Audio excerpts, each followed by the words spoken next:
What's up guys, you read that title right. Today I'm going to be customizing my Ducky 1-2 Mini.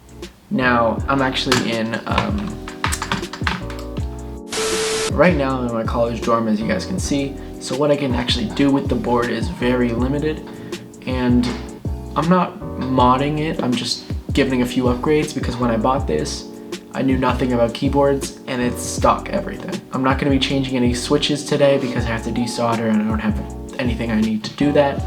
It's just going to be a few keycaps, looping the switches a little bit, and got a new cable and stuff, so I'm excited to show you guys. If you guys are like a keyboard expert, don't attack me. I'm just sort of doing this for fun and showing you guys that you guys want to do something like this with your Ducky keyboard, how to do it. And I just wanted to make a video like this because I've been really getting into keyboard videos and I just want to see how this does. I want to make some more content. Before this keyboard, I had a really bad Amazon keyboard. The quality itself wasn't that bad. It was a non-detachable USB. It had some blue switches. I think they were just some rip-off blue switches. And it did not sound very good.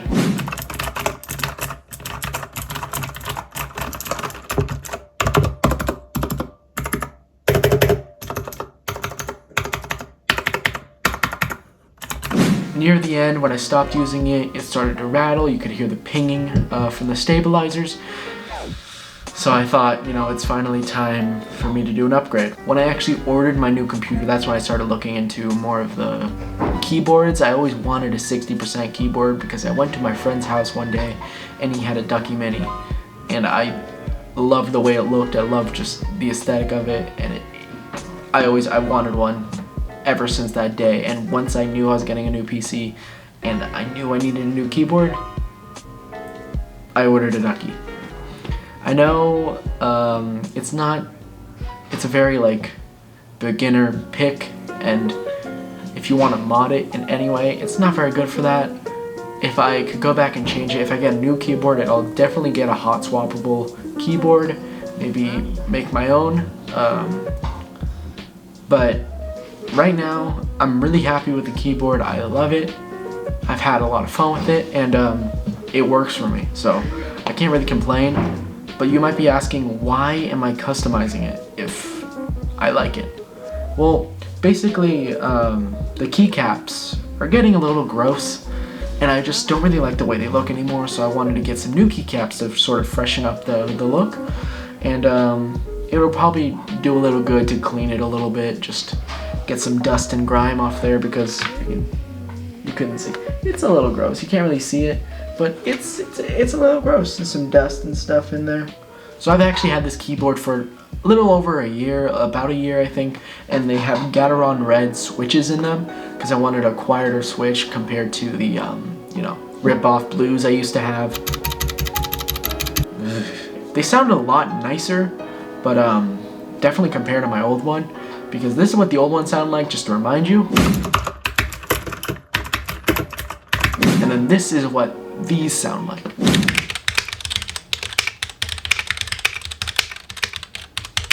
So, with that comparison done, I think all we can do now is wait. Hey guys, voiceover Nate here. So the stuff arrived, finally. I was really excited to get started. We got the lube, keycap puller, cable, and then keycaps, obviously. So first we actually got the original keycaps on my board off, which took about probably 5 minutes. It was probably the shortest thing during this build other than putting them back on. And once you take off those keycaps, it reveals all the dirty and gross shit under the keycaps. And even if you aren't customizing your keyboard, I recommend taking off the keycaps and cleaning your board. The thing that worked for me was just sort of standing up my board and lightly hitting it against my desk like this. And then some like crumbs and hair and stuff fell out because I have a dog. Anyways, it's weirdly satisfying, so I recommend it. But this is actually where the build got like a little annoying and kind of scary because I had to lube the switches, but obviously I couldn't desolder them, so it sucked, and I barely recorded it because I didn't really want to put you guys through that, and I was also sort of running out of SD card storage. But I actually finished this on FaceTime with my girlfriend, which was a lot of fun, and we got it done. I think it sounded pretty good for my first time, so I recommend you guys do this. How I did it with the Ducky Mini was I would push down the keycaps, or I would push down the switch and then lube the left and right side of the actual housing, and I do that for every single one. But now that we have it all lubed, all we really need is the keycaps and the cable. So let's open up those keycaps. This is the first time I ever saw them on this video. Well, obviously now the board's done, but in the video that was the first time I saw them. And I really love the set. I'm so glad I went with it because the finished build looks pretty good. The only problem you'll see later in some of the b-roll shots is because my desk mat is black, some of like the lint from my desk mat gets on the keycaps, and then it looks a little weird. But the keycaps are white with blue legends, and I think it looks really, really good. I got it off of mechanicalkeyboards.com. It was about 34 bucks, and it did come with 108 keycaps for a regular size keyboard, so I have extras. I don't know what I'll use them for, but I have extras, which is good. And this is the 10Z coiled cable from Amazon. I got it in white, and it was also around 30 bucks, and it's really nice quality for only being 30 bucks. It has a really good length, and I think it blends really nicely with the black case on the original Ducky, and just with the white and gray, and it really blends nicely, and I love the way it looks. I've always loved these coil cables, but I really like the way the actual build came out. Yeah, I was really proud of myself when I finished making it. If you guys have this keyboard like a Ducky, or are thinking of getting one, it's really easy to change up the look of the keycaps. Obviously, if I were to go back, I'd say get a hot swappable keyboard, just so if you don't like the switch or the way it feels, you can just switch it out and you won't have to desolder or do anything like that.